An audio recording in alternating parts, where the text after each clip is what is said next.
تو جب یہ دوبارہ آیت بھیجی گئی کہ دیکھو اللہ نے آیت نازل کر دی ہے، اگین قاصد جاتا ہے کس کے پاس؟ وحشی کے پاس، کہ اللہ کی طرف سے یہ میسج آ گیا ہے. تو وحشی کہتا ہے یہ شرط تو بڑی سخت ہے، ممکن ہے میں اس پہ عمل نہ کر سکوں، ٹھیک ہے ایمان لے آؤں گا، مگر بعد میں اچھے کام نہ کر سکوں تو پھر میرے لیے کیا حکم ہوگا؟ اس کے علاوہ کوئی رخصت ہے، کوئی اور میرے لیے فلیکسیبلٹی ہے؟ اللہ اکبر. آپ دوبارہ اگر شاید سینیریو میں جو سمجھانا چاہ رہا ہوں کہ نیگوشیشن کس سے ہو رہی ہے؟ جس نے پہلے ہی بہت زیادہ ہرٹ کیا ہوا ہے، جس نے پہلے ہی بڑی ان کو معاف کر دینا ہی بڑی بات تھی، مگر نیگوشیشن ہو رہی ہے. وہ کہتے ہیں اور کوئی رخصت ہے؟ میں کیسے اچھے کام کروں؟ ضروری تو نہیں اچھے کام کروں، نہیں بخشا گیا پھر مارا جاؤں گا. تو اب جب نبی پاک علیہ الصلوۃ والسلام کے پاس یہ میسج پہنچتا ہے تو قرآن کی ایک اور آیت نازل ہوئی. بے شک اللہ اسے نہیں بخشتا جس نے اس کے ساتھ کفر کیا، اور کفر سے نیچے جو کچھ ہے اللہ جسے چاہے معاف کر دیتا ہے. یعنی کفر نہ ہو، شرک نہ ہو، اللہ جسے چاہے معاف کر دیتا ہے. اگین یہ آیت وحشی کے پاس بھیجی گئی. دیکھو ایک اور پیغام آ گیا، ایک اور میسج، ایک اور فلیکسیبلٹی. ہائے ہائے ہائے. پتہ کیا کہتا ہے؟ کہتا ہے اس میں بھی تو ایک آپشن ہے نا، اللہ جسے چاہے بخش دے. کیا پتہ میری مغفرت نہ ہو؟ کوئی اور رخصت ہے تو بتائیں. سوچ رہے ہیں بات؟ اب انڈرسٹینڈ کر رہے ہیں کیا نیگوشیشن کا لیول ہے؟ کوئی اور بات ہے تو بتائیں. اس پہ بھی تو رب نے یہی فرمایا نا، اللہ جسے چاہے بخش دے. ہو سکتا ہے میری بخشش نہ ہو، میں نہ بخشا جاؤں، پھر کیا ہوگا؟ اللہ اکبر. ابھی بھی مجھے شبہ ہے. جب یہ میسج گیا نا تو اب قرآن کی ایک اور آیت، ہائے ہائے ہائے میں رب کی عطا پر قربان جاؤں، رب کی رحمت پر قربان جاؤں. ارشاد ہوتا ہے، اب اس کا ترجمہ سنو اور ایمان تازہ کر لو. فرمایا تم فرماؤ اے میرے وہ بندوں جنہوں نے اپنی جانوں پر زیادتی کی، اللہ کی رحمت سے نا امید نہ ہو، بے شک اللہ سب گناہ بخش دیتا ہے، بے شک وہی بخشنے والا مہربان ہے. وحشی کہتے ہیں ہاں اب مجھے اطمینان ہو، اب مجھے ریلیکس ہو گیا. اللہ اکبر. وہ کلمہ پڑھ کر مسلمان ہو گئے. اے میرے پیارے اسلامی بھائیوں، اب ذرا سوچئے، آپ کو پتہ ہے حضرت وحشی کو اب رتبہ کیا مل گیا؟ ایمان لائے نا. کس کی بارگاہ میں آ کر؟ نبی پاک کی بارگاہ میں آ کر. اللہ کے نبی کو ایمان کی حالت میں دیکھا. صرف اسلام نہیں ملا، صرف مغفرت کی گارنٹی نہیں ملی، بلکہ حضرت وحشی کو صحابی ہونے کا درجہ بھی مل گیا. اب ہم ان کے نام کے ساتھ حضرت وحشی رضی اللہ تعالیٰ لکھیں کیونکہ وہ اسلام لے آئے، اور اسلام لانے کے بعد پچھلے سارے گناہ معاف ہو جاتے ہیں. اللہ اکبر. مگر ایک اور کمال پتہ ہے کیا ہوا؟ جب یہ سب کچھ ہو گیا نا تو اب ایک صحابی رسول نے عرض کی حضور یہ حکم صرف وحشی کے لیے؟ یہ جو آفر تھی یا قرآن کی آیتیں نازل ہوتی گئیں، کیا یہ حضرت وحشی کے لیے یہ ہے؟ یہ سارے مسلمانوں کے لیے ہے؟ سنو میرے آقا فرماتے ہیں کہ تمام مسلمانوں کے لیے. ہائے ہائے ہائے. اس خوبصورت واقعے سے یہاں نبی پاک کا جو اوپن ہارٹ ہے، نبی پاک کی جو براڈ مینٹالٹی ہے، نبی پاک کی جو معافی اور درگزر ہے، وہ بھی سیکھنے کو مل رہا ہے کہ اپنے چچا کو شہید کرنے والے کو کسی طرح مسلمان کر لوں. وہ ایمان لے آئے، ارے کچھ بھی کر کے اس کے لیے باقاعدہ آفرز کریٹ کی جا رہی ہیں. یہ کیسا دل گردہ ہے. اور ہم اس نبی علیہ الصلوۃ والسلام کے امتی ہو کر چھوٹی چھوٹی باتوں پر دشمنیاں لگائے بیٹھے ہیں، رشتہ داریاں کاٹے بیٹھے ہیں، اپنے دوستوں سے اپنے رشتہ داروں سے نہیں ملتے ہیں. ایسا نہ کریں. دیکھیں یہ اسلام ہے. اور پھر اس کے بعد اللہ کی رحمت تو دیکھو کہ رب نے کیا کیا ارشاد قرآن میں فرما دیے. لا تقنطوا من رحمت اللہ. اے میرے بندوں میری رحمت سے مایوس نہ ہونا، اللہ سارے گناہ معاف فرما دیتا ہے. تو اگر آج ہم بھی گناہ گار ہیں، اگر آج ہم بھی خطا کار ہیں، تو ہمیں اپنے رب کی رحمت سے امید رکھنی ہے. سبحان اللہ. اور پھر اللہ کی رحمت سے مایوس نہیں ہونا. ایک اور واقعہ سنیے. حضرت سیدنا زید بن اسلم رضی اللہ تعالیٰ عنہ سے مروی ہے، کہتے پہلی امت میں ایک شخص کثرت سے اپنے نفس پر سختی کرتا تھا اور لوگوں کو رحمت الہی سے مایوس کرتا تھا. جب اس کا انتقال ہوا تو کسی نے خواب میں دیکھا کہ وہ اللہ عز و جل کی بارگاہ میں حاضر ہے اور عرض کر رہا ہے اے میرے رب میرے لیے تیری بارگاہ میں کیا اجر ہے؟ تو بارگاہ الہی سے جواب ملا آگ. کس کو کہا جا رہا ہے؟ جو بہت عبادت کرتا تھا لیکن لوگوں کو ڈراتا تھا، اللہ کی رحمت سے مایوس کرتا تھا. فرمایا تیرے لیے آگ ہے. کہ یا اللہ میری عبادت میری ریاضت وہ کہاں گئی؟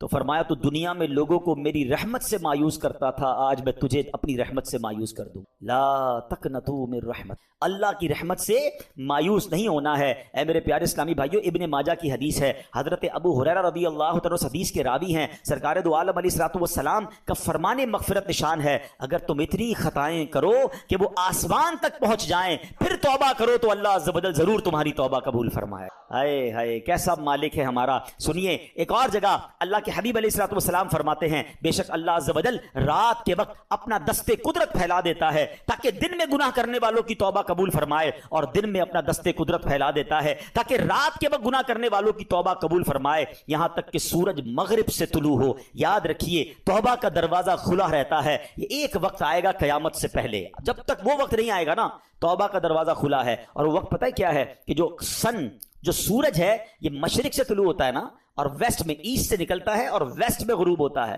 قیامت سے پہلے ایک دن ایسا آئے گا کہ سورج مغرب سے نکلے گا اور یہ وہ دن ہوگا جس کے بعد کسی کی توبہ قبول نہیں کی جائے گی. تو ہمیں نہیں پتا وہ دن کب آ جائے. اچھا وہ دن بے شک صدیوں بعد آئے, ہماری سانسیں کب ختم ہو جائیں ہمیں نہیں پتا. تو ہمیں توبہ فوری کرنی چاہیے, توبہ میں تاخیر نہیں کرنی چاہیے, اور اس کی رحمت چاہتی ہے کہ ہم توبہ کر لیں تو وہ ہمارے سارے گناہوں کو معاف فرما دے. اللہ اکبر. ایک اور خوبصورت حدیث پاک سنیے. حضرت سیدنا انس بن مالک رضی اللہ عنہ سے مروی ہے کہ میں نے نبی پاک علیہ الصلوۃ والسلام کو یہ فرماتے ہوئے سنا ہے. اللہ عز و جل ارشاد فرماتا ہے, اے ابن آدم, اگر تیرے گناہ آسمان کی بلندی تک پہنچ جائیں پھر تو مجھ سے مغفرت کا سوال کرے, میں تیری مغفرت فرما دوں اور اس کی ذرہ برابر پرواہ نہ کروں گا. اے ابن آدم, اگر تو زمین کے برابر خطائیں لے کر میری بارگاہ میں حاضر ہو تو میں اس کے مطابق تیری بخشش فرما دوں گا, بشرطے کہ تو میرے ساتھ کسی کو اپنا شریک نہ ٹھہرائے. کنڈیشن ایک ہے, شرک نہیں کرنا. اس کے علاوہ جتنے گناہ ہوں سچی توبہ کر لے, وہ کریم معاف فرما دیتا ہے. اور وہ کیسا معاف کرنے والا ہے. اے میرے پیارے اسلامی بھائیوں, ایک بار نبی پاک علیہ الصلوۃ والسلام کے ساتھ صحابہ اکرام بھی بیٹھے تھے. عورت سے بچہ بچھڑ گیا تھا تو ایک عورت بھاگ رہی تھی اور اس نے ایک قیدی بچے کو اٹھا کر اپنے سینے سے لگایا. جب دیکھا کہ بچہ مل گیا, بٹ جس طرح ماں سے بچہ بچھڑ جائے اور وہ دوڑتے ہوئے آ کے بچے کو کیسے پکڑتی ہے, تو صحابہ کرام بھی بیٹھے ہیں, نبی پاک علیہ الصلوۃ والسلام موجود ہیں. اس عورت کو بہت ٹائم بعد اپنا بچہ ملا, اس نے چمٹایا, اسے دودھ پلانے لگی, سینے سے لگا کر رونے لگی.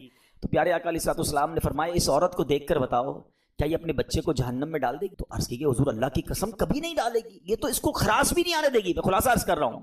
تو پیارے آقا علیہ الصلوۃ والسلام نے فرمایا, اللہ عز و جل اپنے بندوں پر اس سے کہیں زیادہ رحم و کرم فرماتا جتنی یہ عورت اس بچے پر مہربان ہے. آئے ہائے, ایک روایت میں آتا ہے اللہ کی 100 رحمتیں ہیں, اللہ نے اس دنیا میں ایک رحمت ہی نازل فرمائی. اچھا اس رحمت کا صلہ پتہ ہے کیا ہے؟ یہ ماں جو ہم سے پیار کرتی ہے, جو والد ہمارا خیال رکھتا ہے, جانور اپنے بچوں کا خیال رکھتے ہیں, لوگ ایک دوسرے پر جو رحم کرتی ہے, سب کچھ اس ایک رحمت کی برکت سے ہے. یہ ماں کا جو پیار ہے نا, ہر ماں اپنے بچے سے جو پیار کرتی, جان دینے کے لیے تیار ہو جاتی ہے. جانور بھی اپنے بچوں سے پیار کرتے ہیں. روایتوں میں آئیے سب اس ایک رحمت کا صلہ ہے جو پوری دنیا میں آپ کو رحم نظر آتا ہے. فرمایا 99 رحمتیں قیامت کے دن کے لیے باقی رکھی. اللہ قیامت کے دن وہ 99 رحمتیں شامل کر کے اپنے بندوں کی بخشش فرمائے گا. ہائے ہائے, کیسا رحیم, کیسا کریم ہے میرا مولا. اے میرے پیارے اسلامی بھائیوں, حضرت سیدنا جابر بن عبداللہ سے مروی ہے کہ نبی پاک علیہ الصلوۃ والسلام کا فرمان, میری شفاعت میری امت کے کبیرہ گناہ والوں کے لیے ہے. اور اسی طرح ایک اور صحابی کے بارے میں آتا ہے کہ ایک اعرابی نے عرض کی, اب دیکھیں اللہ پر بھروسہ کیسا, کہتے حضور کیا قیامت کے دن گناہ گاروں کا حساب رب خود لے گا, اللہ حساب لے گا؟ تو نبی پاک علیہ الصلوۃ والسلام نے کہا ہاں وہ خود لے. تو عربی مسکرانے لگ گئے, ریلیکس تھا, عربی گاؤں سے آیا ہوا تھا, صحابہ دیکھ رہے ہیں. تو نبی پاک علیہ الصلوۃ والسلام نے اس سے مسکرانے کی وجہ پوچھی کہ جواب تو بڑا سیویئر تھا کہ کون حساب لے گا, اللہ لے گا. میں نے کہا اللہ لے گا, تو مسکرا رہے ہو؟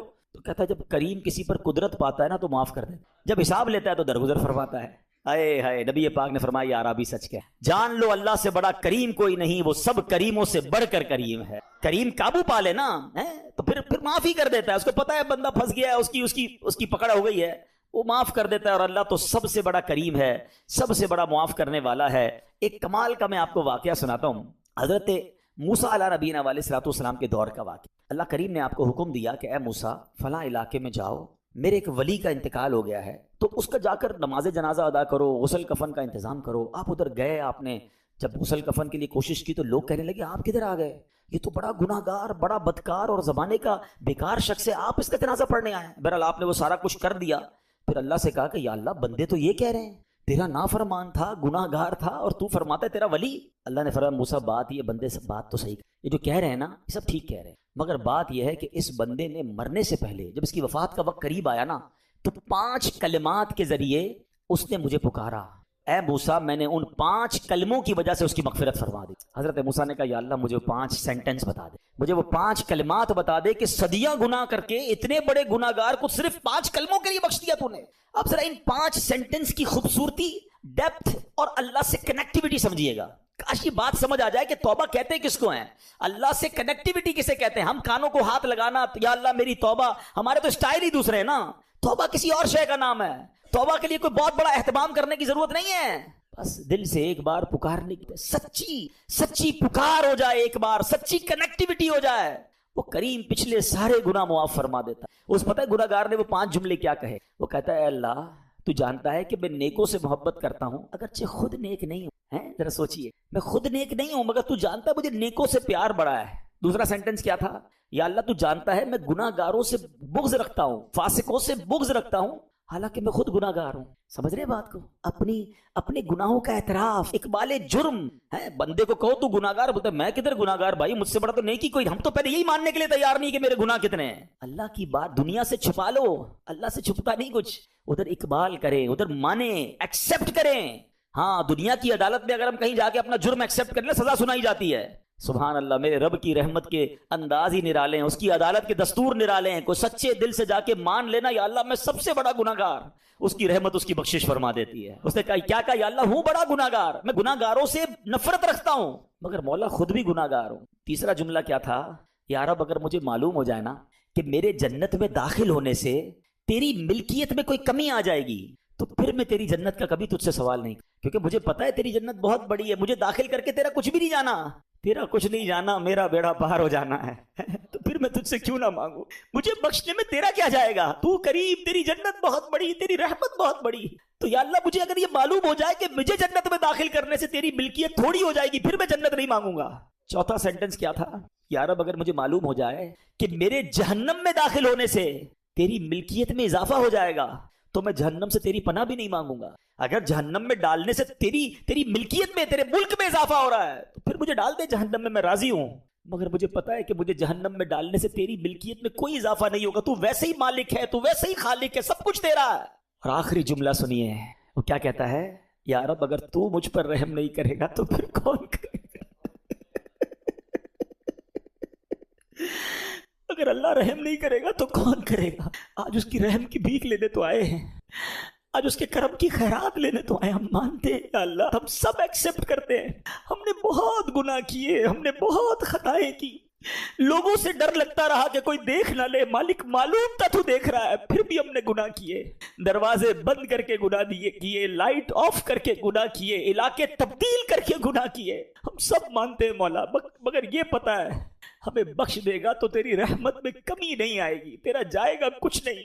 ہم بھی تیرے بندے ہیں، ہم بھی تیرے بندے ہیں، تیرے محبوب کے امتی ہیں مولا. تو رحم نہیں کرے گا تو کون رحم کرے گا؟ آج اسی توجہ کے ساتھ اپنے اعمال پر نظر کرنی ہے میرے پیارے اسلامی بھائی. ایسے کریم سے کوئی دور نہیں ہوتا ہے، ایسے کریم سے کوئی نافرمانی نہیں کرتا ہے. وہ کیسے بخشتا ہے، وہ کیسے معاف کرتا ہے. میں نے کہا نا ایک لمحے کی کنیکٹیویٹی چاہیے. حضرت عمر کا دور ہے اور ایک شرابی شراب کی بوتل لیے جا رہا ہے. حضرت عمر نے دیکھ لیا کہ بتاؤ اس میں کیا ہے. اب مجھے بتائیے، شراب کی بوتل ہے ہاتھ میں، حضرت عمر سامنے ہے، حضرت عمر کی عدالت ہے، آپ کا دبدبا ہے، آپ کا ایک خوف ہے، آپ کا ایک رولنگ سسٹم ہے. اسے پتا ہے میں پکڑا گیا تو گیا، ریڈ ہینڈ گیا، اب تو آج مارا جاؤں گا. ڈرتے ڈرتے کہتا ہے حضور یہ سرکہ ہے. شراب کی بوتل میں کیا ہے؟ سرکہ. حضرت عمر کہتے ہیں مجھے دکھاؤ. اب پلیز ٹرائی ٹو انڈرسٹینڈ کہ کتنا فرق ہوگا اس بندے اور حضرت عمر میں، اور یہ کتنی سیکنڈ کی کانورزیشن ہوگی. دیر از نو بگ کانورزیشن، کوئی زیادہ ٹائم ہی نہیں تھا. دیکھو یہ ہے توبہ. وہ بندہ دل ہی دل میں اللہ سے پتہ کیا کہتا ہے؟ اللہ آج بچا لے، آج عمر کے سامنے ذلیل ہونے سے بچا لے. مالک وعدہ کرتا ہوں آج کے بعد شراب نہیں پیوں گا. اس نے کوئی مسجد میں جا کر دعا نہیں کی، کوئی ہاتھ نہیں اٹھائے، کوئی چیخو پکار نہیں کی، بس دل سے پکارا اپنے اللہ کو، اللہ آج بچا لے، آج بچا لے. آپ کو پتہ کیا ہوا؟ ڈرتے ڈرتے اس نے شراب کی بوتل حضرت عمر کے ہاتھ میں دی، اور وہ شراب کی بوتل جب حضرت عمر کے ہاتھ میں جاتی ہے تو وہ سرکہ بن چکی ہوتی ہے. ایسا ہے میرا مالک، ایسا ہے میرا مالک. مجھے ایک بات بتاؤ یار، اللہ کو ہمارے کتنے گناہ پتا ہے؟ کبھی سوچا ہے آپ نے؟ یہ گناہ لوگوں کو پتا چل جائیں، سارے چھوڑو یار، 2-4 پتا چل جائے، ہماری عزت کا کیا حال ہوگا؟ کوئی منہ لگائے گا ہمیں؟ کوئی ساتھ بٹھائے گا ہمیں تھوکے گا بھی نہیں ہمارے منہ پر کہ تو ایسا انسان ہے، ہم تجھے کیا سمجھتے ہیں، تو یہ کرتا ہے اکیلے میں؟ اتنے گناہ سب اسے پتا ہے، مگر سوچو نہ وہ کھانا روکتا ہے، نہ سانسیں روکتا ہے، نہ نعمتیں روکتا ہے، نہ ذلیل کرتا ہے. ارے ایسے کریم سے کوئی غداری کرتا ہے، کوئی ایسے کریم کی نافرمانی کرتا ہے، کوئی ایسے کریم کو چھوڑ کر جاتا ہے، کوئی اس کی عبادت سے منہ موڑتا ہے. ذرا سوچو تو صحیح ہم کر کیا رہے ہیں. خدا کی قسم رب سے محبت کرو، وہ بڑا کریم ہے. دیکھو نا کتنے عیب چھپائے، ہمیں عزتیں بھی دے رہا ہے. وہ پنجابی شاعر کہتے ہیں نا، ایک گناہ میرے ماں پیو ویکھن مینو عمری منہ نہ لاویں. ایک گناہ میرے ماں پیو ویکھن مینو عمری منہ نہ لاویں. لکھ گناہ میرا مالک ویکھے وہ پھر بھی پردے پاوے. دنیا میں 1-2 خطائیں ہو جائیں، ماں باپ گھر سے نکال دیتے ہیں. ایسا نافرمان بیٹا نہیں چاہیے. اللہ کو تو سب پتا ہے نا. میرے پیر و مرشد لکھتے ہیں نا اپنے کلام میں، تجھے تو خبر ہے میں کتنا برا ہوں تجھے تو خبر ہے، میں کتنا برا ہوں تو عیبوں کو میرے چھپایا الہی، تو عیبوں کو میرے چھپایا الہی، بنا دے مجھے نیک نیکوں کا صدقہ، بنا دے مجھے نیک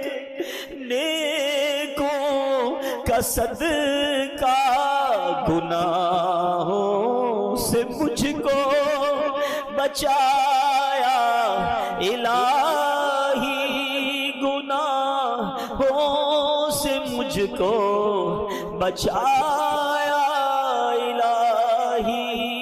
مل کر پھر شب قدر کی دعا، اللہم انک عفو کریم تحب العفو فاعف عنا یا غفور یا غفور، اللہم انک عفو کریم تحب العفو فاعف عنا یا غفور یا غفور یا غفور، اللہم انک عفو کریم تحب العفو فاعف عنا یا غفور یا غفور یا غفور۔ پتہ ہے وہ کیسا کریم ہے؟ آئے میں آپ کو بخاری شریف کی حدیث سناتا ہوں۔ حضرت سیدنا ابو ہریرہ رضی اللہ تعالیٰ عنہ سے مروی ہے کہ جناب رسول اللہ صلی اللہ تعالیٰ علیہ وسلم کا فرمان ہے، میرا بندہ جب کوئی گناہ کر لیتا ہے پھر کہتا ہے اے میرے مولا میں نے گناہ کر لیا ہے مجھے معاف کر دے، تو اللہ فرماتا ہے میرا بندہ جانتا ہے کہ اس کا کوئی رب ہے جو گناہ معاف بھی کرتا ہے اور پکڑ بھی لیتا ہے، اے فرشتوں گواہ ہو جاؤ میں نے اپنے بندے کو بخش دیا۔ پھر جتنا رب چاہتا ہے وہ ٹھہرا رہتا ہے، پھر اسے گناہ ہو جاتا ہے، پھر عرض کرتا ہے یا الہی میں نے گناہ کر دیا ہے بخش دے۔ اللہ فرماتا ہے میرا بندہ یہ جانتا ہے اس کا کوئی رب ہے جو معاف بھی کرتا ہے اور گناہ پر پکڑ بھی لیتا ہے، فرشتوں گواہ ہو جاؤ میں نے اپنے بندے کی بخشش فرما دی ہے۔ اللہ فرماتا ہے حدیث کے الفاظ ہے بندہ جتنی دیر رب چاہتا ہے وہ ٹھہرتا ہے، پھر گناہ ہو جاتا ہے، پھر کہتا ہے یا اللہ گناہ ہو گیا ہے اے اللہ معاف کر دے۔ اللہ فرماتا ہے میرا یہ بندہ جانتا ہے اس کا کوئی رب ہے جو گناہ معاف بھی کرتا ہے پکڑ بھی لیتا ہے، اے فرشتوں گواہ ہو جاؤ میں نے اپنے بندے کی بخشش کر دی ہے، اب جو چاہے کرے۔ معافی مانگنے والا اس کو اتنا پسند ہے۔ پلیز اے میرے پیارے اسلامی بھائیوں آج بدل کے جانا ہے۔ ہم نے پہلے بھی کئی رمضان گزارے ہیں، کئی بار توبہ بھی کی ہے، یہ آنسو پہلے بھی بہے ہیں، مگر کیا وجہ ہے کہ جب رمضان جاتا ہے ہم پھر گناہوں پہ پڑ جاتے ہیں، حرام دیکھتے ہیں، حرام سنتے ہیں، حرام بولتے ہیں، کئی حرام کماتے ہیں۔ خدا کے واسطے یہ نہ کریں، ہمیں نہیں پتا ہم کتنا جئیں گے۔ نوجوان نظر آ رہے ہیں، کیا جوان نہیں مرتے؟ کیا صرف بوڑھا ہی مرتا ہے؟ ہمیں نہیں پتا، بعض اوقات دادا موجود ہوتا ہے پوتا قبر میں چلا گیا۔ پچھلے رمضان میں کئی لوگ ہمارے ساتھ تھے، اس بار نہیں ہے، کیا پتا اگلے رمضان میں ہم نہ ہوں، ہم قبر میں ہوں۔ اللہ نے پتہ ہے کیا کیا ہے ہمارے ساتھ، آپ کو اندازہ ہی نہیں ہے۔ میرے رب نے ہم پر اتنی بڑی مہربانی کی ہے کہ ہمیں ایک بار پھر مغفرت کا موقع دے دیا، پھر رمضان دے دیا، پھر لیلۃ القدر دے دی، پھر اپنے گھر میں بلا لیا۔ یار اس سے بڑا کیا احسان ہوگا؟ اب بھی بدل کر نہ جاؤں، اب بھی اسے راضی کر کے نہ جاؤں، اب بھی اس سے دوستی کر کے نہ جاؤں، تو یہ میری کتنی بڑی کوتاہی ہوگی۔ تو اے میرے پیارے اسلامی بھائیوں، خدا را اپنی زندگی کا ٹرننگ پوائنٹ بنا دے۔ کب تک گناہ کرتے رہیں گے؟ کب تک اللہ کو ناراض کرتے رہیں گے؟ کب تک نمازیں قضا کریں گے؟ کب تک حرام کمائیں گے؟ یار ہمیں نہیں پتا، ہم چلے جائیں گے، یقین کرو چلے جائیں گے، ہم یہاں نہیں رہیں گے، زیادہ عرصہ نہیں رہیں گے، سب نے جانا ہے، مگر جدھر جانا ہے نا اس کو روشن کر لو۔ مجھے بتاؤ ان اچھے بیڈ رومز اور نرم گدوں کا کیا فائدہ کہ دنیا میں تو شاندار لگژری گھر بنا لیے، قبر میں آگ اور بچھو انتظار کر رہے ہو۔ بدل دو اپنی زندگی کو، اللہ کو راضی ہو۔ اس بار ایسا پلان کر لیں کہ کچھ بھی ہو جائے، اب آ گئے نا کریم کے گھر پر، اب اسے ناراض نہیں کریں، اب ہماری کوئی نماز قضا نہیں ہوگی، ہم حرام روزی کے قریب بھی نہیں جائیں گے، ہم رمضان کے بعد بھی مسجد سے اپنا تعلق مضبوط رکھیں گے۔ اچھا یہ نیت پہلے بھی ہوئی ہے، میں اب اپنے بیان کو اینڈ کرتے ہوئے ریزن آپ کو ڈسکس کرنا چاہتا ہوں۔ اس کے پیچھے ریزن ہے ہم کیوں رمضان کے بعد پھر گناہوں میں پڑ جاتے ہیں۔ میں نے بہت غور کیا کہ یار توبہ کرتے وقت سچی نیت ہوتی ہے، لوگ بڑی ایموشن ہوتے ہیں، آنکھوں میں آنسو ہوتے ہیں، نیتیں کرتے ہیں، پھر کیوں چینج نہیں ہوتے؟ تو اس کی ایک بڑی وجہ پتہ ہے کیا ہے؟ بڑی وجہ یہ ہے کہ ہم رمضان کے بعد جا کر بیٹھتے انہی دوستوں میں ہیں، اسی گیدرنگ میں جاتے ہیں جو بے نمازیوں کی ہیں جو حرام کام کرنے والوں کی ہے، بلکہ وہ ایسے دوست ہیں کہ اگر ہم نماز پڑھیں تو مذاق اڑاتے ہیں، کہتے ہیں بھائی پڑھ لی نا رمضان میں جتنی پڑھ لی تھی، اب کیا کرنا ہے؟ ارے ٹوپی لگانا شروع کر دے کوئی تو دوست مذاق اڑانا شروع کر دی، کیا ٹوپی پہننا شروع کر دی ہے، بس جمعہ پڑھ لیتے ہو ٹھیک ہے۔ اب دوستوں کا پریشر جو ہے نا ہمیں نماز کی طرف نہیں آنے دیتا۔ ماشاءاللہ کئی لوگ رمضان میں داڑھی شریف کی نیت کرتے ہیں، تھوڑی تھوڑی شیپ بھی بڑھ جاتی ہے، دوست مذاق اڑاتے ہیں بھائی کیا مولوی بننا ہے، وہ شیو کر دیتے ہیں، دوست اس کو سنیما میں لے جاتے ہیں، دوست اس کو غلط کاموں میں لے جاتے ہیں، اور وہ بیچارہ جس نے رمضان میں توبہ بھی کی تھی، نیت بھی کی تھی، انہی گیدرنگ میں جا کر وہ پھر برباد ہو جاتا۔ کیا اس بار بھی یہی ارادہ ہے آپ کا؟ اپنے پہلے دل سے پوچھ لو کہ مجھے نیک بننا ہے کہ نہیں بننا، نہیں بننا تو پھر تمہاری مرضی، اور اگر نمازی رہنا ہے، اللہ کا اچھا بندہ رہنا ہے، قبر روشن کرنی ہے، آخرت بہتر کرنی ہے، تو you have to forward some steps, کچھ تو آپ کو آگے بڑھ کے کرنا پڑے گا نا۔ اس پہ سب سے پہلا کام یہی ہوگا کہ آپ برے دوستوں کو چھوڑ دیں، آپ اچھے دوست اپنے، آپ بے نمازیوں کے ساتھ نمازی نہیں بن سکیں گے، آپ جواریوں کے ساتھ بیٹھ کر، شرابیوں کے ساتھ بیٹھ کر اللہ کا پسندیدہ بندہ نہیں بن سکیں گے۔ ہمارے کچھ بچے یہ نوجوان بیٹھے ہیں نا، یہ کہتے ہیں ہم بڑے پکے ہیں بھائی، ہمارے دوست شراب پیتے ہیں ہم نہیں پیتے، ہم تو صرف بیٹھتے ہیں، وہ جوا کھیلتے ہیں ہم تو صرف بیٹھتے ہیں، ہمیں پتہ ہے وہ غلط کام کر رہے ہیں ہم بیٹھتے ہیں۔ حضرت آج آپ بیٹھ رہے ہیں، تھوڑے دنوں بعد آپ یہ کام کریں۔ یہ دنیا کا دستور ہے کہ اچھوں کی صحبت تجھے اچھا بنا دے اور برے کی صحبت تجھے برا بنا دے۔ یہ بچوں کو سمجھ نہیں آتا، نوجوانوں کو سمجھ نہیں آتا۔ چلے میں آپ کو ایک لاجیکلی ایگزامپل سے سمجھا دیتا ہوں۔ دنیا میں کسی بھی ہیروئن چی، کسی بھی شرابی، کسی بھی جواری، کسی بھی گیمبلر، کسی بھی جناب قاتل، کسی بھی چور سے اگر ملاقات ہو جائے، اس سے ایک سوال پوچھ لیجئے گا، یہ عادت کدھر سے ملی ہے؟ کیا جواب دیں گے سب؟ بتائیے نا، میں نہیں کہہ رہا، خود کہہ رہے ہیں، کہاں سے ملی ہے؟ دوستوں سے۔ کوئی ایک نہیں کہے گا کہ جناب برتھ ڈے کے دن امی نے گفٹ میں جو مجھے نا چرس کا سگریٹ دیا تھا کہ بیٹا آج برتھ ڈے گفٹ ہے، یا ابو نے پستل لا کے دی تھی بیٹا یہ جاؤ چوری شروع کر دو۔ یہ ساری عادتیں برے لوگوں کو دوستوں سے ہی ملی ہیں۔ ہم کیوں یہ سمجھتے ہیں مجھے نہیں ملیں گی؟ یہ امپیکٹ ہے، صحبت اثر رکھتی ہے۔ اب آپ کہیں گے جناب اس دور میں اچھے دوست کہاں ملیں گے؟ ہاں، دس از دا گڈ کوسچن۔ الحمدللہ آج کے دور میں دعوت اسلامی کا بہاؤ، جہاں ہمیں اچھے دوست ملتے ہیں، ہم نماز نہ پڑھیں تو بلانے آ جاتے ہیں، آپ مدنی قافلوں میں سفر کریں، آپ دعوت اسلامی کے اجتماعات میں آئیں، آپ فیضان مدینہ جانا شروع کریں تاکہ ہماری کنیکٹیوٹی رہے، ہم آتے رہیں، ہم مسجد سے جڑے رہیں۔ اور ایک آخری بات کر لیتا ہوں، ایک فارمولا دے دیتا ہوں، اگر آپ پنکچوئل رہنا چاہتے ہیں نا نماز میں عید کے بعد بھی، تو میں آپ کو ایک فارمولا آج دے دیتا ہوں۔ دیکھیں ایک بات یاد رکھیں، شیطان چھوٹے گا چاند رات کو، جب وہ چھوٹے گا نا اس کا ایک ہی ٹارگٹ ہوگا، اتنا غصے میں ہوتا ہے کہ وہ چاہتا ہے کہ ان 3 دنوں میں ان کے ساری روحانیت بیڑا غرق کر دوں، میں تیا پاچا کر دوں، ان کی اسپرچولیٹی ساری برباد کر دوں، سنیما میں، ڈراموں میں، تفریح گاہوں میں، پتہ نہیں وہ ہلا گلا 3 دن لوگ مچاتے ہیں کہ پتہ نہیں شیطان چھوٹا ہے یا یہ چھوٹے ہیں۔ سوچیے تو صحیح، ہم اللہ کے بندے ہیں بھائی، تو ہم کیوں بھاگ جاتے ہیں مسجد سے؟ مطلب رمضان یعنی ایک چاند دیکھ کر مسجد آباد، اگلا چاند دیکھ کر مسجد ویران، یہ کون سا مذاق ہے؟ یہ رمضان نے تو پریکٹس کروائی نا میری اور آپ کی، یعنی یہ بہانہ ختم کر دیا ہمارا رمضان نے کہ میں 5 وقت نماز نہیں پڑھ سکتا۔ رمضان نے یہ سکھایا کہ ہم بھی چاہیں تو 5 وقت نماز پڑھ سکتے ہیں، تو رمضان کے بعد بھی پڑھ سکتے ہیں۔ تو آپ نے کرنا یہ ہے کہ یہ جو 3 دن ہے نا، اس میں آپ نے اپنے اوپر سختی یہ رکھنی ہے کہ میں نے 5 کی 5 نمازیں عید کے 3 دن باجماعت پڑھنی ہے، پڑھیں گے انشاءاللہ۔ اس سے پتہ کیا ہوگا؟ یہ طوفان نکل جائے گا۔ ہاں، آپ نے 3 دن اپنے آپ کو لوز کیا نا، آپ پھر نہیں آ سکو گے۔ شیطان 3 دن میں ڈسکنٹینیو کرتا ہے۔ آپ نے شیطان کو جواب یہ دینا ہے کہ کچھ بھی ہو جائے، بے شک میرے گھر پہ مہمان ہیں، ان کو بھی کہوں گا چلو بھائی نماز پڑھ کے آتے ہیں۔ وہ کہنا یار عید رمضان تو چلا گیا، تو بھائی رمضان کے بعد بھی نماز فرض ہے، چلے دوبارہ چلتے ہیں۔ آپ نے اگر یہ 3 دن میری بات مان لی، امیر اہل سنت کا اعلان کرتے ہیں، کچھ لوگوں کو سمجھ نہیں آتا، وہ نباز ہیں، وہ حکیم الامت ہیں، ان کو پتا ہے کیسے لوگوں کو ٹریٹ کرنا ہے۔ وہ کہتے ہیں 3 دن مدنی قافلے میں چلے جاؤ۔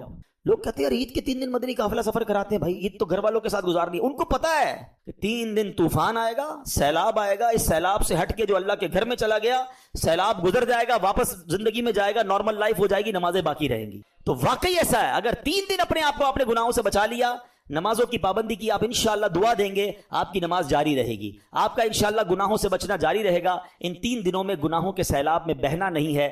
اللہ پاک ہم سب کو اس عید پر بھی، لیلۃ الجائزہ میں بھی اپنی خوشی والے کام کرنے کی توفیق عطا فرمائے۔ ہم مسلمان ہیں، ہماری عید بہت پاکیزہ ہونی چاہیے۔ یاد رکھیے اسلام میں سیلیبریشن کا کوئی منع نہیں ہے، خوشی کا کوئی منع نہیں ہے۔ اچھے کپڑے پہنیں، اچھے کھانے کھائیں، بچوں کو عیدی دیں، فیملی کے ساتھ ٹائم گزاریں، دوستوں کے ساتھ دعوت کھائیں، ایوری تھنگ از اوکے۔ ہر چیز میں ایک بات یاد رکھ لیں، ایک آخری بات کہہ دوں، شیطان نے نا ہمارے ساتھ ایک اور گیم کی، بڑی عجیب گیم کی۔ شیطان نے ہمارے ساتھ گیم یہ کی ہے کہ ہم جب بھی خوشی مناتے ہیں نا، whenever we try to celebrate something، ہر خوشی میں شیطان نے اللہ کو ناراض کرنے والا کام ایڈ کروا دیا۔ اب مجھے پہلے ایک بات بلند آواز سے بتائیں گے، خوشی دینے والا کون ہے؟ دولت دینے والا کون ہے؟ گھر دینے والا کون ہے؟ شادی کے لیے رشتہ ہمارے گھر پر بھیجنے والا کون ہے؟ شادی ہو گئی اس کے بعد اولاد دینے والا کون ہے؟ یہ ساری خوشیاں دینے والا اللہ۔ عقل مند کون ہوگا کہ جو خوشی دے اس کا شکریہ ادا کرے. ہیں دنیا بھی کہتے ہیں نا، آپ کو کوئی گفٹ دے آپ اس کو جزاک اللہ کہتے ہیں یار اتنا اچھا گفٹ دیا، اس کو ناراض نہیں کرنا. ہمیں شیطان نے اتنی بڑی بے وقوفی میں ڈالا ہے کہ جب جب اللہ کوئی خوشی دیتا ہے ہم ہر خوشی میں اللہ کو ناراض کرتے ہیں. آپ کہیں کیسے؟ چلیں ابھی بتاتا ہوں. آپ شادی ہوتی ہے کتنی مشکل سے ہوتی ہے، پوچھو ان ماں باپ سے جن کے بچوں کے رشتے نہیں آئے. آپ کے گھر میں شادی ہوئی، کون سا گناہ ہے جو شادی میں لوگ نہیں کرتے؟ ناچ گانے ڈھول تماشے میوزک بے پردگی. اب تو وہ ہو رہا ہے جو زبان سے بھی ادا نہیں ہو پا رہا. ہوتا ہی نہیں ہوتا. لوگوں سے کہو یار کیا کر رہے ہو، خوشی میں چلتا ہے. خوشی میں نہیں چلے گا، خوشی چلی جائے گی، کیونکہ خوشی رب نے دی ہے نا. اگر وہ ناراض ہو گیا تو تمہاری خوشی چلی جائے گی. ہم نے دیکھا ہے 2-2 کروڑ روپے شادی پہ خرچ کیے، پتہ نہیں کانسرٹ کیے، ہنگامے کیے، ڈھول تماشے کیے، فائر ورکس کیے، اور آ کر تھوڑے دنوں بعد کہتے ہیں حضرت دعا کرے بچی سسرال میں خوش نہیں ہے، 4 سال ہو گئے اولاد نہیں ہے. تم نے اللہ کو ناراض کرنے میں کوئی کسر چھوڑی تھی؟ قرآن کہتا ہے لئن شکرتم لازیدنکم، تم میرا شکر ادا کرو میں تمہیں اور عطا کروں گا. اچھا اولاد دی اللہ نے، بڑی دعائیں کی، اللہ نے بچہ دے دیا. بچے کی برتھ ڈے میں کیا کرتے ہیں؟ کیا قرآن خوانی نہیں ہو سکتی؟ کیا نعت خوانی؟ کون کہتا ہے کیک نہ کاٹے؟ کاٹے بھائی کیک، کھلائیں دوستوں کو، بلائیں فیملی کو، لیکن اس میں ڈھول تماشا کدھر سے آ گیا، میوزک کدھر سے آ گیا، بے پردگی کیوں شامل کی؟ ہمیں اندازہ ہی نہیں ہے ہم اللہ کو کیسے ناراض کر رہے ہیں. ہر خوشی پہ اللہ نے نیا گھر دیا، نئے گھر کی پارٹی کرنی ہے، دوستوں کو بلانا ہے، ادھر بھی ناچ گانے کرنے ہیں، ادھر بھی جوا ہونا ہے. اچھا جناب نیا بزنس شروع ہو رہا ہے. مجھے تو یہ سمجھ نہیں آتا کہ تمہیں نیا پلازا شروع کرنے کے لیے، نیا بزنس شروع کرنے کے لیے میوزیکل شو رکھنے کی کیا ضرورت ہے؟ کیا اب لڑکیاں دکھا کر میوزک دکھا کر تمہارے اپارٹمنٹ بکیں گے؟ کیا آپ کا شاپنگ سینٹر ناچ گانے کے بغیر شروع ہی نہیں ہو سکتا؟ آپ خود سوچیں، آپ نیا کاروبار شروع کر رہے ہیں، یہاں سجدے ہونے چاہیے تھے یا صدقے ہونے چاہیے تھے. بلڈر آپ لوگوں کو پتہ نہیں کیا ہو جاتا ہے، اپنے پروجیکٹ کی جب بھی پروموشن کی آپ کو ویڈیو جاری کرتے ہیں، ذرا آپ اس کے کمرے دکھاتے ہیں، اس کی آفیسز دکھاتے ہیں، پیچھے میوزک لگا دیتے ہیں. ہر بندہ آپ کی ویڈیو دیکھے گا، آپ کو حرام کا گناہ ملے گا. آپ رب کو ناراض کر رہے ہیں، کیا وہاں کوئی اچھا سا کلام لگا دیں؟ یعنی عقل نہیں ہے کہ ہم ہر خوشی میں، ہر اسٹارٹ اپ میں، ہر بار اپنے رب کو ناراض کر رہے ہیں، اور پھر ہم کہتے ہیں ہماری نعمتوں کو نظر لگ گئی، کاروبار ٹھپ ہو گیا، بچے خوش نہیں ہیں. ہم نے کسر کیا چھوڑی ہے؟ دنیا کا دستور ہے یار گفٹ دو، اور اگر سامنے والا شکریہ نہ دے ہم آئندہ گفٹ نہیں دیتے. ہم اللہ کو الٹا ناراض کرتے ہیں ہر خوشی میں. پلیز عید بھی خوشی ہے، اللہ نے دی ہے، کرے نا خوشیاں. مزہ کیا ہے کہ میں اپنی عید بھی مناؤں، اللہ کے 2 بندوں کو بھی عید کے تحفے دے کر ان کی بھی خوشیاں بڑھا دوں. لیکن نہیں، مجھے تو ناراض کرنا ہے اللہ کو. نمازیں قضا کرنی ہے، بے حیائی کرنی ہے، فلمیں ڈرامے گانے باجے. ارے بھائی اسٹوروں پہ میوزک چلنا، ایسا لگتا ہے شیطان کا استقبال ہو رہا ہے. 1 مہینے سے بند تھا، چلو بل کے ویلکم کرتے ہیں. نہ کریں ایسا. ہم یہ بہت بڑی غلطی کر رہے ہیں. لاجک بھی یہ کہتی ہے، عقل بھی یہ کہتی ہے کہ جب اللہ عطائیں بڑھائے ہم سجدے بڑھائیں، ہم شکر بڑھائیں، ہم صدقے بڑھائیں. ہو کیا رہا ہے؟ وہ عطائیں بڑھاتا ہے، ہم خطائیں بڑھاتے. تھوڑے پیسے تھے، تھوڑے گناہ تھے. زیادہ پیسے ہوئے، ارے یار میں تو انتظار کر رہا تھا پیسے آ جائیں، اب اپنے سارے ارمان پورے کروں گا، اب ساری عیاشیاں کروں گا. وہ رب نے تمہیں اس لیے دیے تھے. سوچیں، عقل یہ کہتی ہے ادھر سے عطائیں بڑھتی رہیں، ادھر سے سجدے شکرانے بڑھتے رہیں. بہت کچھ کہہ گیا میں، عقل مندوں کے لیے اشارہ کافی. ایک جملہ اگر میرے ساتھ دہرا لو، میرے دل میں بہت دکھی ہوں اس معاملے میں. ایک جملہ آج آپ اگر لے جائیں، نوجوان بھی لے جائیں، یہ بچے اسٹینڈ لو نا کہ میری شادی میں اللہ کو ناراض نہیں کروں گا. اپنے ماں باپ کو کہو کہ میں شادی کے بعد لائف آپ نے گزارنی ہے، چند دوستوں کو خوش کرنے کے لیے کر لو گے ہلا گلا، نہ فنکشن اور نہ ناراضگی، اللہ والے کام. بعد میں زندگی تو تم اپنی وائف کے ساتھ گزارو گے، اولاد نہ ہوئی اور خوشیاں نہ ملی تو کیا کرو گے؟ تو میں آج ایک جملہ دینا چاہتا ہوں، آج کے بعد میں ہمیشہ ایسے خوشی مناؤں گا کہ میں بھی خوش، میرے گھر والے بھی خوش، اور خوشیاں دینے والا میرا مالک بھی خوش. کریں گے ایسا؟ عقل بھی یہ کہتی ہے یار. اور آئندہ ایک اور انشاءاللہ کا بلند نعرہ دل سے کہ آج کے بعد ایسی کوئی خوشی نہیں مناؤں گا جس میں خوشی دینے والے رب کو ناراض کروں. صلو علی الحبیب.